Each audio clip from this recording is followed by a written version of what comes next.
दोस्तों, मैं जयनाथ Jha study with Jain 91 से आप लोगों का स्वागत करता हूं।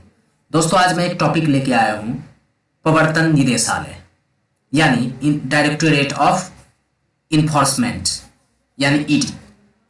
देखिए, प्रवर्तन निदेशालय का क्या है अगर कहा जाए तो प्रवर्तन निदेशालय ईडी एक जांच एजेंसी है जो प्रमुख रूप से भारत सरकार के वित्त मंत्रालय के राजस्व विभाग के अधीन काम करती है। यह एक ऐसी महत्वपूर्ण एजेंसी है जो कि भारत में विदेशी संपत्ति मामला, धन संशोधन जिसे मनी लॉन्ड्रिंग कहते हैं, आय से अधिक संपत्ति की जांच करना और पूछताछ जो है सो करने का काम यह कहा जाए तो ईडी करती है। प्रवर्तन निदेशालय केंद्र सरकार के अधीन एक सरकारी संस्था है जिसके द्वारा देश में भ्रष्टाचार को मिटाने का कार्य किया जाता है।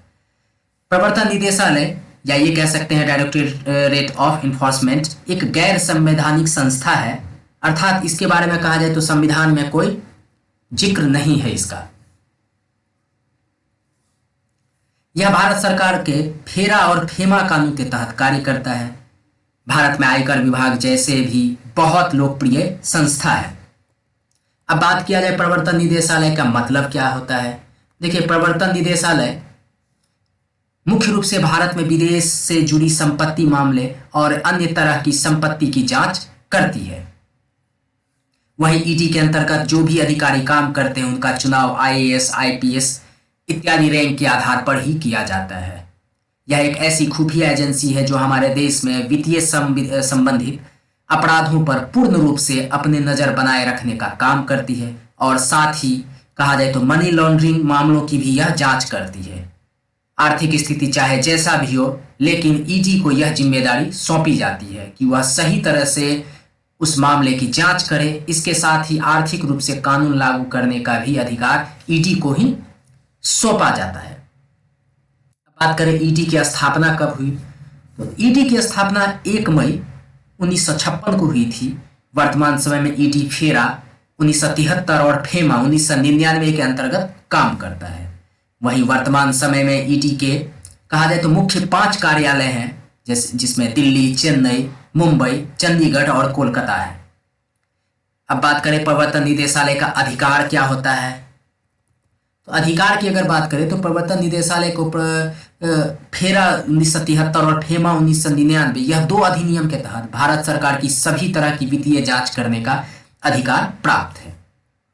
इसके अलावा सरकार ने ईडी को विदेशी मुद्रा अधिनियम के तहत उल्लंघन से निपटने की भी पूरी छूट प्रदान कर रखी है। ईडी को विदेश में किसी भी संपत्ति पर कार्रवाई करने, रोकथाम करने का अधिकार प्रदान किया गया है। मनी लॉन्ड्रिंग के आरोप में पाए गए लोगों के खिलाफ जब्ती, गिरफ्तारी और खोज करने का भी अधिकार ईडी के पास है। अब ईडी वित्तीय रूप से देश के गैर कानूनी हो रहे कार्य को लेकर उस पर कार्रवाई कर सकता है। बात करें प्रवर्तन निदेशालय के कार्य क्या है, तो प्रवर्तन निदेशालय के कार्य की बात करें तो प्रवर्तन निदेशालय मुख्य रूप से फेमा के प्रावधानों के संदिग्ध उल्लंघन की जांच करता है। यह लेन देन से संबंधित मामलों की पूरी जानकारी रखता है और फॉरेन एक्सचेंज से जुड़े मामलों की यह जांच करता है। विदेश में किसी तरह की कोई संपत्ति खरीदने पर ईडी उसकी भी जांच करता है। और कहा जाए तो ईडी मुख्य रूप से फेमा उल्लंघन के तहत दोषी पाए गए लोगों की संपत्ति को जब्त कर सकता है। तो दोस्तों, यह कुछ जानकारी थी प्रवर्तन निदेशालय के बारे में, जिसे हम लोग अंग्रेजी में कहते हैं डायरेक्टोरेट ऑफ इन्फोर्समेंट। आशा करता हूं आप लोगों को यह वीडियो पसंद आया होगा। अगर पसंद आया है तो प्लीज लाइक और सब्सक्राइब करें दोस्तों। धन्यवाद दोस्तों।